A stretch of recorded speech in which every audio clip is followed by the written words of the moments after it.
2016 CSRI Conference. I want to say congratulations again to Marist College for winning the undergraduate division of our case study competition, and to New Mexico as well for winning the graduate division. We're going to speak for my colleagues for the conference here. When I say it's hard to believe it's already day 3, we appreciate you all being with us, and we're looking forward to a strong start of the day and the finish of this great conference. Over the last several years, we've seen many instances in which student athletes have been fighting for their voice and a seat at the table in a major college sport. Each of these men with us this morning have worked diligently to improve the rights and opportunities for these athletes. To lead our discussion is Dr. John Singer. Dr. Singer is an associate professor in the Division of Sport Management at Texas A&M University. His research and scholarly interests focus on the area of diversity and social justice, more specifically within race and racism and the underrepresentation and overall well-being of historically marginalized groups and support. Dr. Singer, we're happy to have you here. And if you'd like to tell us a little bit more about or hand off to the gentleman sitting with you, we'd love to get started. All right. Thank you for that introduction, and thanks to the students who have organized this year's 2016 CSRI. Can we give them a round of applause?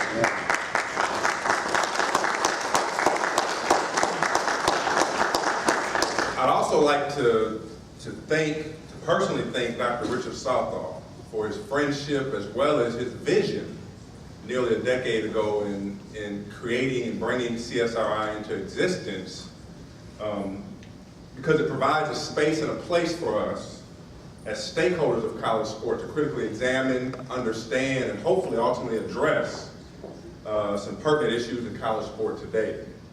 One such issue is indeed the topic of this morning's session: athlete activism, the next frontier in college athletics. So I'm honored to have been asked to moderate this panel and to share the stage with our panelists. Justice Bob Orr, right here, Mr. Rick Johnson,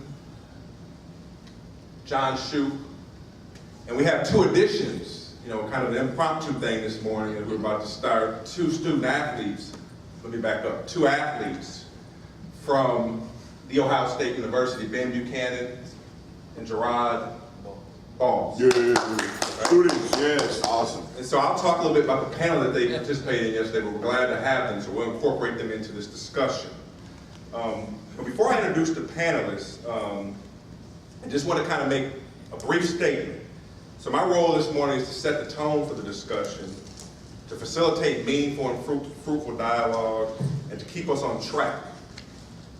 So let me just say, I want to offer a little bit of history and legacy of college athlete activism to get us kind of started. And then after that, I'll pass it off to each of the panelists to kind of provide a brief introduction of themselves and their general thoughts about this notion of activism. So in thinking about the early notions of college athletes as social and political activists, the life work of Paul Robeson, a college athlete at Rutgers University in the early 1900s, comes to mind. Described by American cultural critic Gerald Ely as the quintessential scholar athlete, Robeson was known more for his work as an activist fighting against social injustice in the broader society after his college playing days and well into the years of the Civil Rights Movement.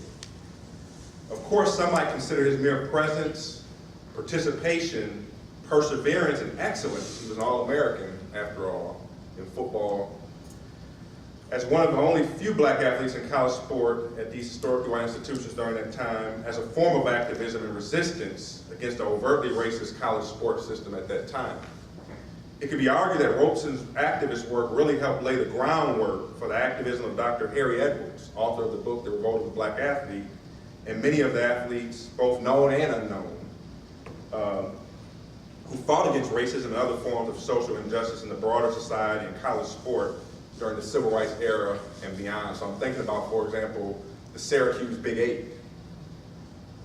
In more contemporary times, we've seen some forms of activism from current and former athletes, and a few notable examples that I'm sure you all are aware of include former UCLA basketball player Ed O'Bannon's lawsuit against the NCAA, former UCLA football player Mogi Huma's work and organization and establishing some of the things he's done, Shabazz Napier, former UConn basketball player, the Grambling football student athletes, boycott of a game because of the rundown facilities and other issues that they were dealing with. Cardell Jones recently using social media, which Dr. Harry was described as the greatest tool for campus activism organization today, to really declare, after he declared for the draft, to talk about some of the unjust rules of the NCAA. And certainly University of Missouri football players, we've heard that story, and Kane Coulter and his teammates at Northwestern, effort to establish a union, and the list can go on and on.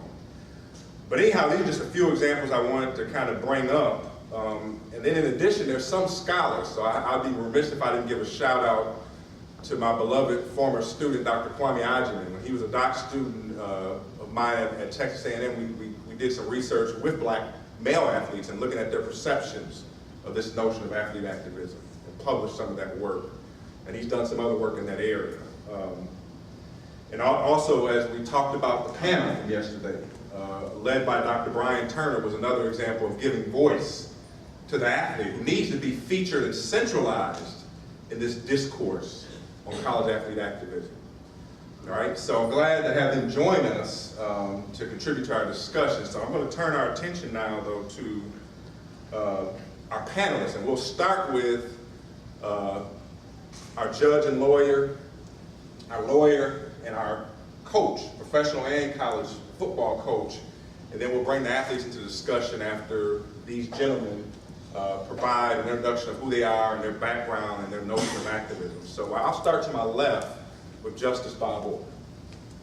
Thank you very much, John. It's always a treat to be here. I apologize that I just got in late last night, so I missed a number of the earlier programs, regrettably. But Rick, you'll appreciate it. I was in court this week against the NCAA doing the Lord's work, and so I hope you'll forgive me for being late for the program. I was part of the problem for the vast majority of my life. I was the quintessential college sports fan. I lived and died with the success of the Tar Heels. I hated Duke, still do, even in my reformed life. But the question that John posed was, how did you get involved in activism? And the truth is, I got involved in oppression. I didn't see any activism. As one blogger refers to the academic scandal at UNC as the great unpleasantness, I became involved as a ticked-off fan, upset over all these players being pulled from eligibility and unable to play.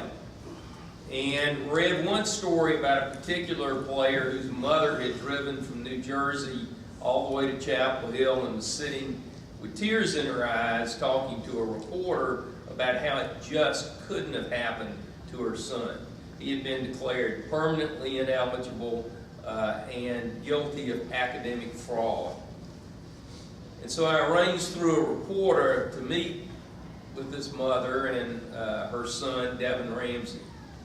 And having spent 18 years as a judge, the last 10 on our state Supreme Court, and having been a lawyer when I wasn't being a judge, I was appalled at what had happened to this extraordinarily nice young man.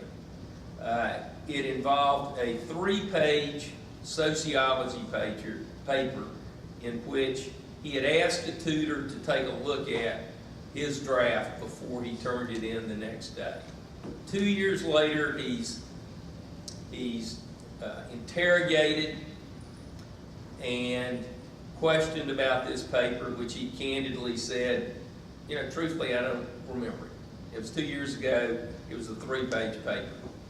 2 days later, the NCAA declared him permanently ineligible and guilty of academic fraud. And as his mother said, yeah, the pain of him not playing football was important.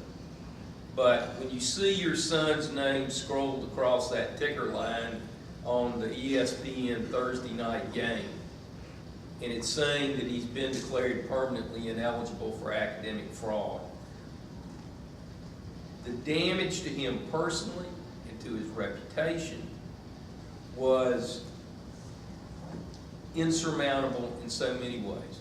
Now, I ended up representing Devin. It took us 6 months to get him completely cleared, reinstated back as an eligible member of the football team. And in the first game the next season, he had his right knee totally destroyed. Emerging, talking about advocacy issues on behalf of the system, as I was reminded of in court on Tuesday. I was shocked. Due process, I think, is a civil rights issue, and it was in 1950, and it is today. Two, for the life of me, I can't understand what's at stake for a university if a young man or young woman makes money off their own image or likeness. I can't understand what's at stake. That's America, being able to make money off your own name and likeness. I think that's an issue. I think those two things are very doable, can be handled. There's some things, I hear you, I like it. I don't know if they could really happen. Those two could. And three, the issue of concussions, player health and things like that, but specifically concussions. And I have a particular interest in this because I've coached football for so long, but also 4 of our players on offense this year had significant concussions. I think there's work being done on that, and that's being stiff-armed, that's being held at arm's length because they don't want to necessarily handle everything that goes with it. To me, the issue of concussions is no longer a science issue or a health issue. To me, the issue of concussions is a social justice issue because the science is there. We can make it better than it is, and we're not. So those 3 issues are close to me. Due process, name, image, and likeness, and specifically the issue of concussions. And could talk deeper about any of those. Mr. Johnson. As John just mentioned, and Bob will concur, without due process, you have no other rights. Due process is the platform for you to be able to announce and request that your rights be respected. So that's like the diving board. If you don't have a diving board, you can't have a diving program. And so when we talk about making this a civil rights issue, if you know there's 500,000 college athletes that are regulated by the NCAA that do not belong to the NCAA and do not vote with the NCAA, but they're regulated by them, and they don't have any due process rights at all. None. Zero. That's a civil rights issue. How we, in terms of activism can of course be on the personal level, and all of us should have personal integrity and make those choices. And they happen every day in our lives. How do we respect somebody who might be a different race when they're serving you and you're sitting down and someone's standing up and they're giving you a plate of food? Do you respect that person and make them feel well? That's like on the interpersonal level. But on an activism level, activism to me means an organized process to achieve rights that are crystal clear that they should be there, and they aren't. The focus so far has been on the money. It's very easy to see 65 teams that are earning $4.6 billion just in football, and if you use NFL share rates, that means about $2 billion should be going to about, what, 5,000 or 6,000 football players. That's a lot of money on an annual basis, that if you had an NFL model, that's what they'd be getting paid. So if you think about 5,000 or 6,000 young men aren't getting $2 billion, you've now quantified what the exploitation is of mostly black football players in the Power 5 conferences. This is not an FBS issue. This is a Power 5 conference issue. That's where the money is. It's not a Division 2 or 3 issue. If you only focus on the money, because most of those conferences are composed of public universities, people don't care. They pay taxes. They think that, in Ohio, where I live and two of our players are from, Ohio State's public, but it gets less than 20% of its funds. Almost every public, so-called public university that has a separate distinction within our court system that will defer to these public entities, they're not really public. They're getting the majority of their money from private resources and tuition, not from the state. And the school's cost of attendance keeps going sky high. When I was growing up, it cost $2,000 or $3,000 to go to Ohio State. And now it's $20,000, $30,000, whatever it is. It's a lot of money. But if you only talk about the money, you don't talk about the due process. If you don't recognize that the swimmer at University of Texas who wants to transfer to Stanford, which is a famous case, and the the Stanford coach was vice versa. Stanford wouldn't release her. And the ability, under the U.S. Constitution, we have a right to interstate travel. So these are the kind of the basic stuff that Bob and I look and go, are you effing kidding me? You have a right to travel. It's a fundamental right. There's few rights in our Constitution that are considered fundamental, which gives you what the U.S. Supreme Court calls strict scrutiny, meaning nobody can take those rights away.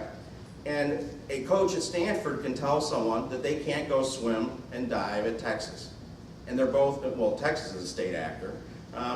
So there's crazy stuff that goes on. If you focus only on the money, and you can dismiss this as, well, there's 6,000 kids and they're getting their education and whatever.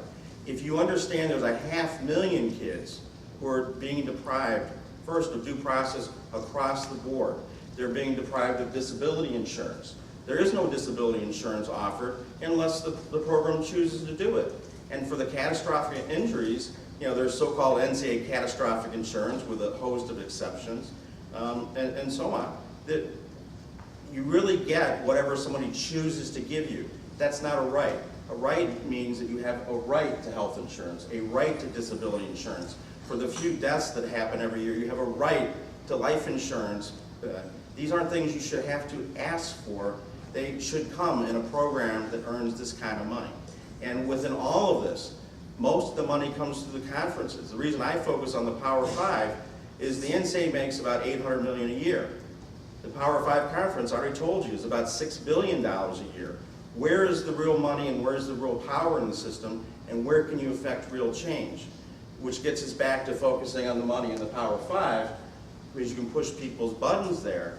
You got to start somewhere. I don't know where we start, but activism has to achieve a result. And if Dr. Edwards were here, he'd say, it ain't going to happen from the courts, it ain't going to happen from the legislature, it's got to be a movement. And until you can articulate to people why they should care about 18 to 22-year-old, mostly young black males in the revenue sports, why should they care about that? If you can't explain it, you're not going to get anywhere. And that's my biggest disappointment, is we're not getting anywhere. Thank you. Let me follow up with just one point on John Richards about due process. In Devin's case, having been declared permanently ineligible, about 2 months later, when he finally has legal representation, we're going to appeal the matter to the NCAA committee. And the athletic director at UNC says, well, he'll have to admit the violation. And I said, well, no, I don't think he committed a violation. He says, well, you have no right to appeal as a player. Only the university can appeal. And the only way the university can appeal is if the player admits the violation. Now, we said, well, forget it, we're not appealing then, we'll go some other route. But the bottom line is, when Rick and John talk about the lack of just fundamental due process, and how simple a reform is that, to say that a player would have a right to appeal, that a player doesn't have to admit a violation in order to question what's happening. And one other quick point, because you talked about civil rights then, I'm clearly the oldest guy in the room. I remember at UNC seeing the very first African-American basketball player take the court, and the very first African-American football player to be recruited. It was a different world in the 60s, the 70s. Civil rights was way beyond athletics. But now, and this goes to another point Richard made about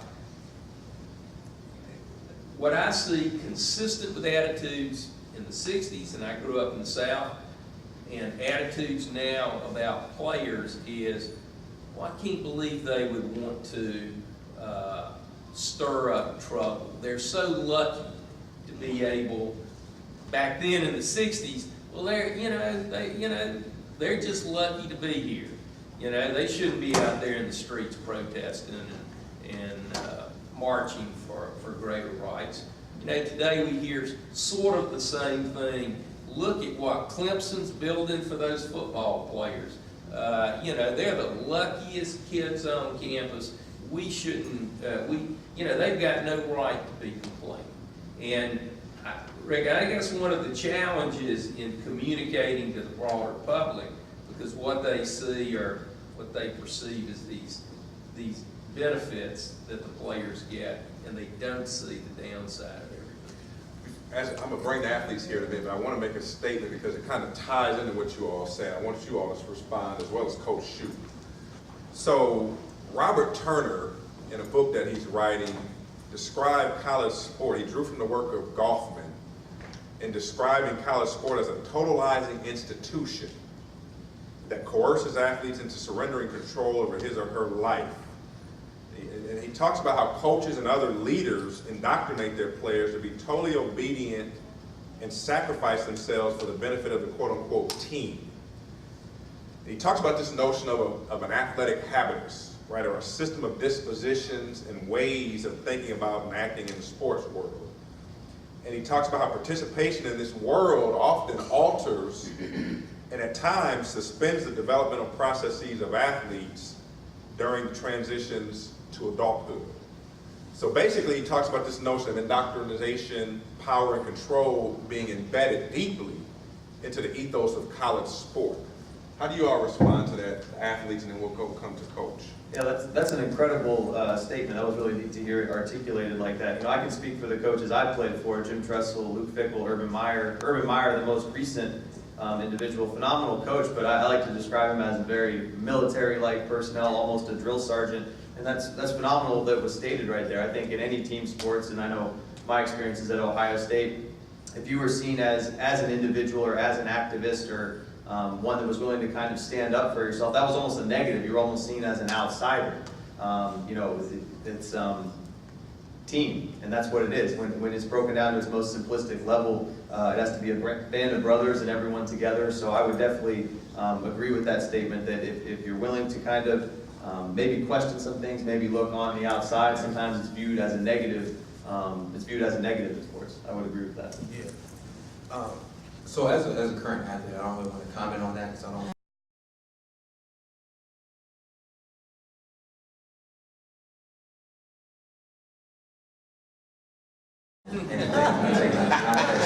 But I will say this. I'll say why there's so few or so little athlete activism right now. And number one, I believe we don't want to bring distractions to our team. We don't want to bring a negative light to the university.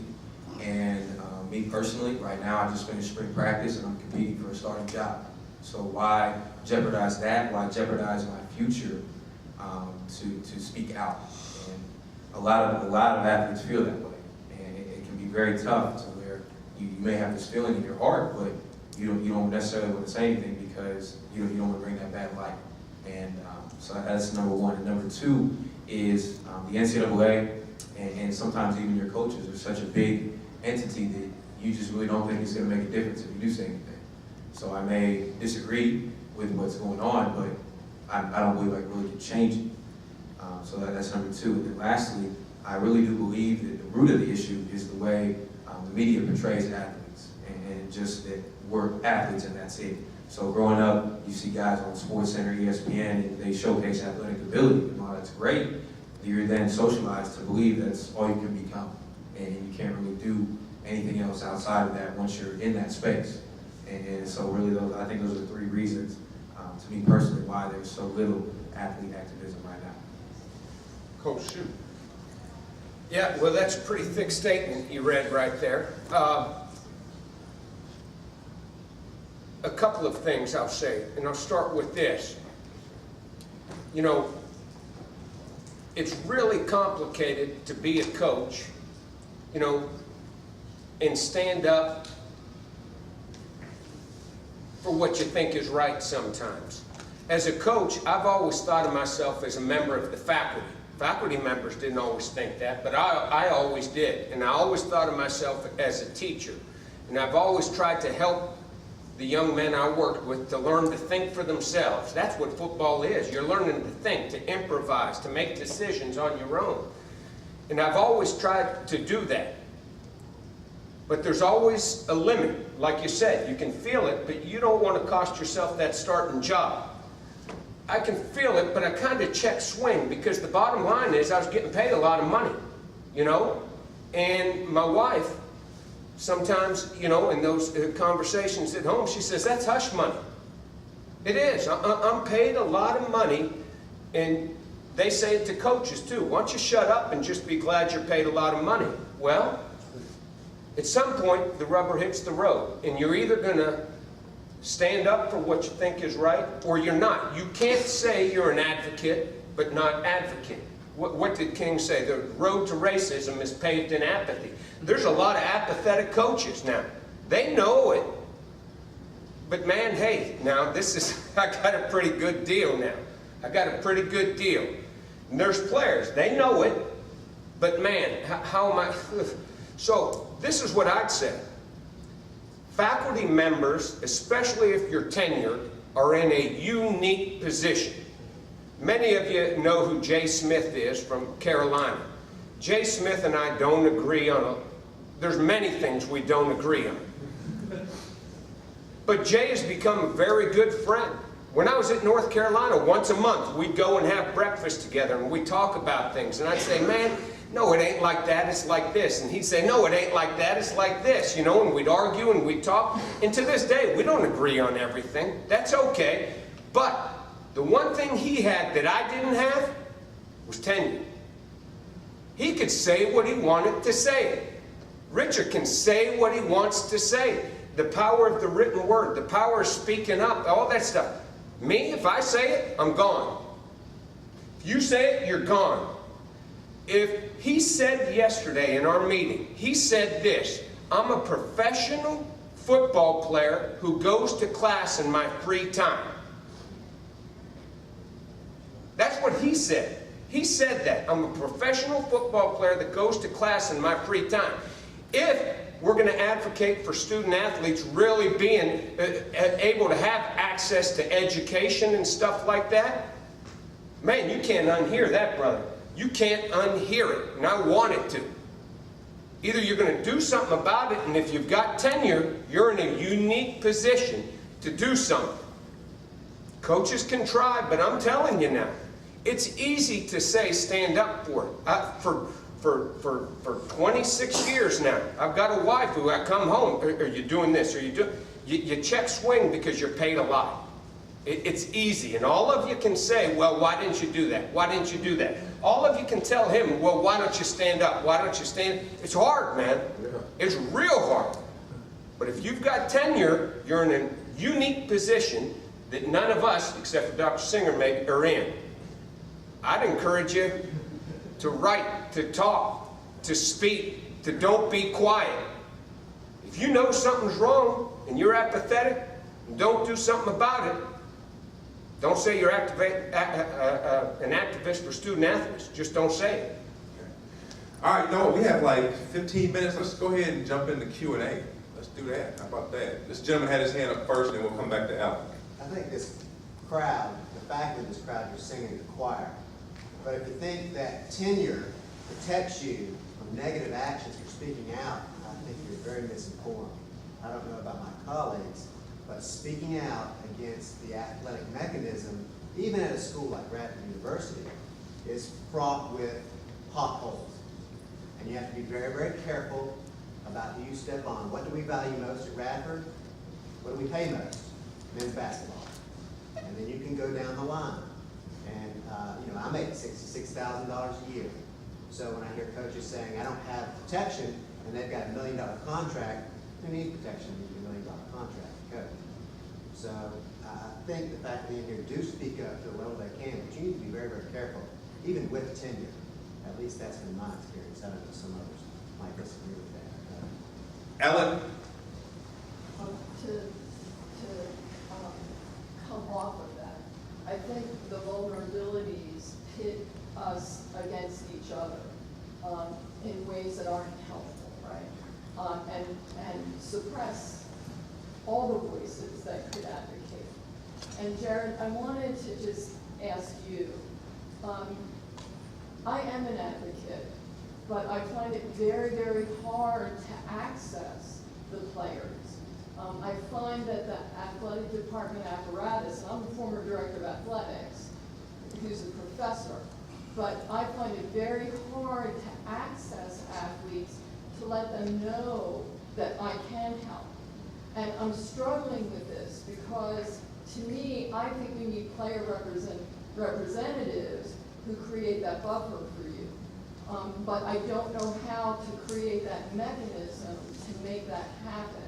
And I just wanted to get your insights about, is that a crazy idea? Or how could it happen so that the people who are advocates can get connected to you so that we can get that work done? Yeah, so I couldn't agree more.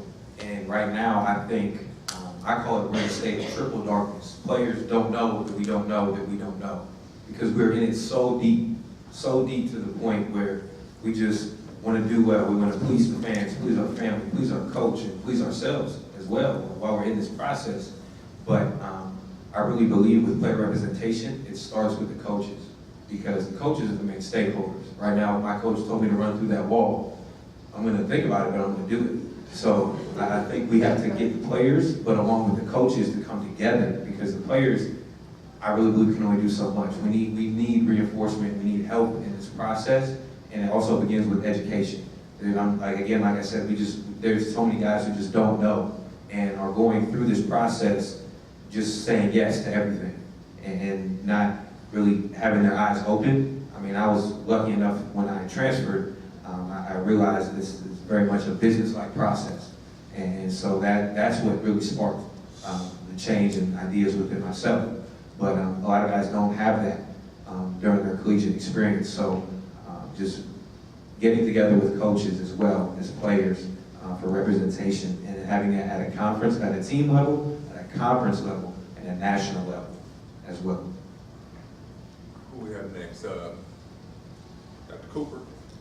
Thank you all for your insights. My question is more about the legal aspect. So the NCAA in previous cases has not been viewed as a state actor, as Rick said. So a part of my question is, how do you overcome that? And then some of my colleagues and I who do work on historically black colleges and universities, Dr. Kenyatta Cavill and soon to be Dr. Jeremy Cheeks, talk about if the NCAA is a voluntary organization, what is this fascination that you have to be a member of the NCAA? Like I know the power players, especially the 65, are benefiting, but it's almost like it's voluntary servitude. You know, it's like, I mean, if you don't want to do it, like it's more like to me, and this is where it gets into what all of you are saying about the advocacy at the institutional level.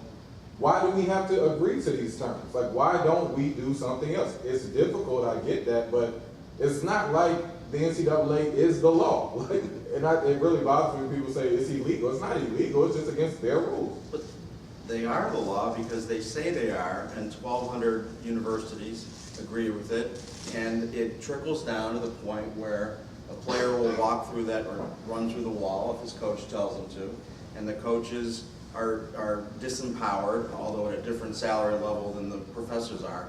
And I agree with the professor over there that tenure doesn't help you at all against the athletic department. The athletic department's run over education, anybody who stands up to them. What happened at UNC happened because the athletic department made it happen, not because you had unethical professors across the board. They're disenfranchised. There's disenfranchisement at every level. But you asked a bunch of questions. Why do people belong to the NCAA? So for instance, why does Division III? Division III doesn't earn any money, but they get a distribution of 7 figures every year from the NCAA. At the end of the year, the NCAA divvies up about $500–600 million and distributes it to every single Division III and Division II program. So you earn no revenue. You pay $50,000 a year to belong to the NCAA as the college, and you get a 7-figure check. And they get to say, we've got 1,200 members. So they corrupt Division III and Division II schools who want to have that logo. The whole branding thing that's been talked about gets branded down the line. So what we see is non-commercial programs want this stamp of approval. It's like Consumers Laboratory or something. Every school thinks they need the NCAA logo. They don't need it, but people don't understand. Bates College in Maine gets a check for $1 million plus. They give nothing to get that. Why would you turn down free money? So they're bought. So D1 and D2 and D3 schools are bought. Within D1, 2/3 of the schools are not real revenue schools. They make some revenue. It's the Power 5 is the concentration. It's becoming more concentrated, and the arms race is within D1. But why do they all do this? It's taken 100 years for this to happen. How do you unhappen it? That's what the activism would be, and I don't think I have time to address the state actor issue whatsoever. That's a whole other thing. I'll just say that in one case, the Tarkanian case, the U.S. Supreme Court said because UNLV was allied with Jerry Tarkanian and against the NCAA was not a state actor in that case. And the Second Circuit Federal Court of Appeals has since held, and the O'Bannon Court held, that was specific to that case. It was a specific factual finding. Not that the NCAA can never be a state actor, but because the NCAA, and Bob's seen this in the litigation, they will spit out propaganda throughout the courts as if they take a line out of context and say, we're not a state actor. No, you were held not to be a state actor once, and they've said it 10,000 times in court documents since, so that everybody believes that to be true, but it is in fact not true. Let me just tag team just for a second on what Rick says. One, there's a practical reason why you don't drop out of the NCAA. Who are you going to play? Because the other NCAA teams aren't going to play you. So unless you could get, as in the Power 5, to say we're pulling out, or all the historically black colleges and universities pull out, so that you do have some pool. That's a practical matter. But, as Michael Hausfeld and I were in court Tuesday, again, we're not getting paid on an hourly basis. And I guarantee you those two big-time lawyers that UNC and the NCAA had were billing about $1,000 an hour, and, they're going to get paid. And they know from a litigation standpoint, and this is what Rick faces, any other lawyer trying to represent athletes, is the NCAA has the money, power, propaganda machine, and their strategy is kind of like the old Dean Smith four corners. I'm going to spread it out and wear you down. And and they know they can do it. And I don't know what the solution is. So I was told by the organizers, student leaders, that we have until 9:50, so we still have 15 minutes of good conversation. So because Dr. Southall is a good friend and the visionary for this conference, I'm going to let him skip in line. So we'll come to this gentleman and Dr. Ajiman after Dr. Southall's question. So thanks for y'all's patience. I will not make a statement. Yeah, please keep it brief, Dr. Southall. I want to ask 2 questions. And I'd ask a question of the attorneys first, and then I'd ask a question of the players second, so literally two questions. If this is a civil rights issue, and we're talking about equal access to an education, do you think there is a cause of action that the universities do not provide equal access to an education for college athletes, specifically athletes who are African American males in revenue sports? So that's the question to the attorneys. To preface that question to the attorneys, I want to ask the players, do you think you have or had equal access to an education as every other student on your campus? Who do you want to answer first? If the players could, because I think it's important, do Okay. the players think they had equal access? If they do, then there's no cause of action, Okay. perhaps. So if they could ask and answer that. Yeah, and I might be the exception to this statement, but right now, just like I said, I mentioned earlier, I finished spring practice. During spring practice, I worked 2 internships and took 15 credit hours of graduate coursework.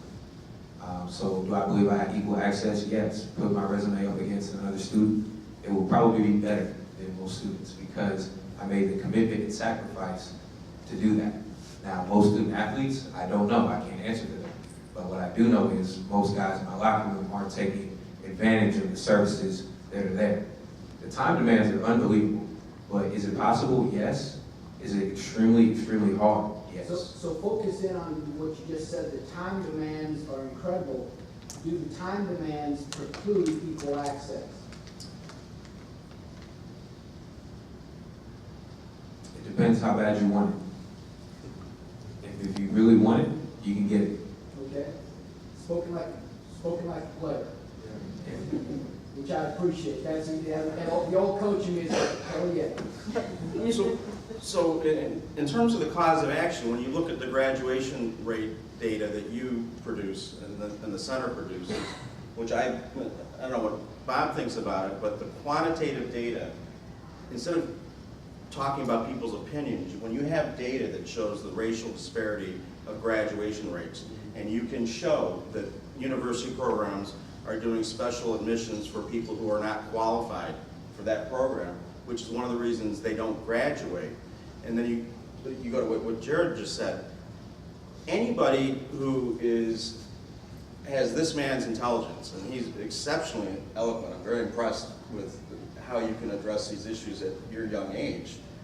No offense meant, but as you get older, you wish you were younger. But if you have somebody who's qualified for admission to a Power 5 conference program, and they can do the work. If you admit somebody who isn't qualified to graduate 8th grade and expect them to take advantage of a program that they shouldn't have been admitted to, that's the different question. And so when you talk about a cause of action in a lawsuit, which is what Bob can speak to because he's doing that lawsuit, a lot of this, the real exploitation happens when you admit somebody to a program that you know cannot succeed. And I can remember in law school, the bottom 10th of our class was paying full tuition and was not expected to pass the bar exam. And they would graduate, and that's typical with law school programs, and law schools have been sued over the last couple of years over job data fraud and stuff. So, you know, the whole educational complex has issues far beyond just college sports. But I think if you're willing to do the work and you're smart and you come into college prepared to do college work, meaning you are actually educated. When you graduate from high school, you actually have a real high school education, not just a diploma that says you graduated. You actually know how to read and write at a 12th grade level. If you are somebody like that, you can achieve if you do the work. You can also choose to sit back and not achieve, which there's probably many bright kids who don't. But if you come in as an 8th grader to Ohio State or any other Power 5 program, you're not graduating. So forget about, are they going to take advantage of it? They're not qualified to. And so a lot of this puts the disdain on the players who, you must know them in the locker rooms. There's guys that you can tell from how they talk, how they write or don't write, that they are not operating at a collegiate educational level. And those people, by and large, are not going to graduate. So I'll let Bob follow up on that. You know, we can only wish that every team, every football team had 90 players like Ben and Jerry. Unfortunately, we know that's not the case. And unfortunately, these are the two young men that the NCAA trots out for their promo about student athletes. These guys really are student athletes.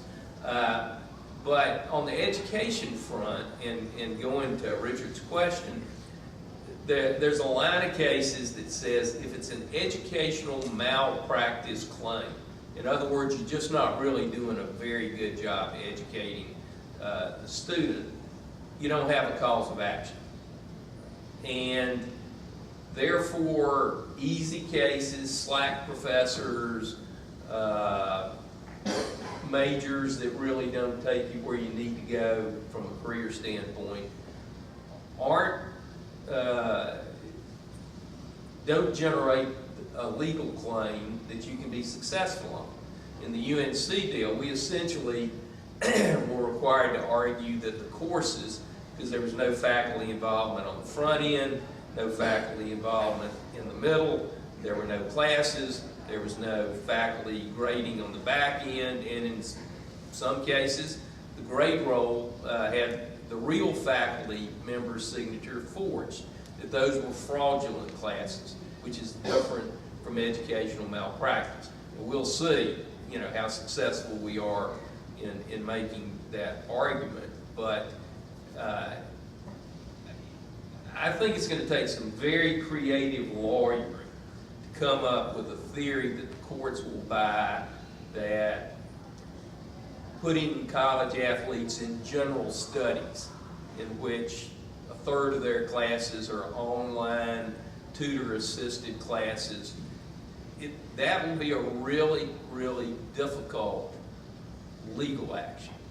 But I think that's where the university presidents and the people and the faculty, you know, have to step up and say, if we're going to work these guys 40, 50 hours a week, and they're going to make all this money for us, we've got to do better than general studies and online courses. I actually heard a graduate student from NC State, always happy to kick the opposition, who took a power walking online course. He said this on the radio, you know, and he said, well, we just had to show up. They said, would you send a video of your power walking? And he said, no, we just had to show up for the exam and know enough to pass. Right. You know, that ought to be action. All right, so before I'm going to take the last two questions from this gentleman and Dr. Ojiman, but I'm going to let Jared make a statement, then I'll take y'all's two questions. And I was just thinking about what I said earlier. I'm now entering my fifth season of college football, and I am 22 years old. So I've spent roughly 20% of my life playing collegiate football. And that commitment that I've given to this game, and it's really not even about me, but those who come behind me. Because me, I'm going to be okay. I mapped out a plan for myself, and I have no doubt that I will be okay. But it's for those guys who are on the fence. They might graduate, they might not. This experience can make or break their lives. It can make or break their family and their future family. So that's really why I'm here, and just hearing you about these online courses and clustering and sometimes pushing guys through the system, that's who it's for. It's for those guys who are on the fence. Like I said, I will be okay, and I might be the exception to all this what we're talking about right here. But again, with such a huge commitment, 20% of my life, I was thinking about that on my drive down here. I was like, wow, I've given so much to this game, and all I want to see is the guys are given information and then taught how to use it. Because we're given so much information, they flood us with life skills, career development. That's great, but most of these guys don't know how to use it. So we have this bag full of stuff, but all we're doing is carrying it our whole lives. We can't apply it. So again, that's just a statement I just wanted to put out on the table. Dr. Turner, you have an excellent PhD student, right? What you? Man. All right, so this gentleman back here, I want to have you ask your question. Before I have anybody respond, then we'll have Dr. Ojiman ask his question, and we'll kind of end because we have a little over 5 minutes. So what's your question? So as a former student athlete, and seeing what happened at the zoo recently, and kind of the lack of due process in terms of the president. I was wondering if limiting the rules and regulations around student athletes can give them too much power. Okay, so y'all got that question? Dr. Hodgman? Yeah, so we have an excellent example here in Coach Shute regarding, being fired for your activist role at Purdue. So with that being said, with you being a white male, assuming Christian privilege, what do you tell the black male athlete in basketball, football, rugby, and sports? How do you tell them to stand up if you have an example of a white male, privileged male, being fired for his role of activist? You sees yourself as a social activist, but many of these black athletes, their identities aren't as activists. Maybe they just see themselves as football players or basketball players. Okay. Thank you all for those two questions. Anybody kind of want to start? Thank you for that question. That is one of the most complicated things that there is in this job, no doubt. All I know is, as a coach, I can love and care for these players as much as I possibly can. And I'll care for them into caring, and I'll love them into loving this game. And I think that I have a role as a coach to help them learn to think. College isn't an education, but a means to an education. I think Whitman wrote that. And college football was part of that. And part of what I try to do every day, Kwame, every day is in meetings, talk about things that don't have to do with football. Talk about things that have to do with every other issue that there is, and we carve out time for that. When the Missouri thing happened, it was players that came to me because there was going to be a protest on our campus on Friday against a letter that our president had written. So a handful of players came to me. Well, we had an away game at Northwestern at the time, and so we weren't going to be on campus for that. I was very open. I said, what do you guys want to do? You've got a voice, you need to stand up, and what do you want to do? I want you to know that you have my support. What do I tell those guys? I tell them, you've got my support. I try to teach him, or help all the athletes that I'm around to learn to advocate for themselves, to think for themselves. One of the things that we said yesterday, or was said yesterday, is these guys are just robots. They're going through a day. They're just robots. And I think they got to learn to think, and that's part of what I really tried to do. But I hear you, and I think that's a difficult question. I also think this, two other things, and then I'll hand it off. As a white man from privilege, I have a voice that might be different. I've talked to presidents of universities, I've talked to athletic directors of universities, I've talked to administrators where Cornell West or Toni Morrison could come in and talk, and it's just crowd noise to them. It's just crowd noise to them. But as a white man from privilege, frankly, sometimes I think they hear my voice differently. Do you understand how crazy this looks? Do you understand that? Do you understand what the players I'm around every single day think and are saying? So there's that. And I think that my voice is different in that regard. And I acknowledge that. And then the third thing that I wanted to say, because I deeply respect where you're coming from at Radford. And the point that I had hoped to make and perhaps fell short was, I admire Jay, and again, we don't agree on everything, he wasn't quiet. I admire Richard, he's not quiet. And I'm not sure the changes that happened at North Carolina would have happened if he didn't just keep talking about it. There's no doubt coaches get paid a lot of money, and you could say, would you rather get paid $11 million or have tenure. I'd rather get paid $11 million. I don't get paid $11 million. I want you to know I never approached $1 million. Never approached it, and assistant coaches don't approach that. Some do, okay? So I hope that the vein I'm coming after with Jay was one of admiration. I think changes were made because men like Jay and Richard weren't quiet. And so I hope you can hear that. But I hear what you're saying and respect it. I think we have, I'm being given a signal, we probably need to shut it down. So thank you all. Now, let's break that.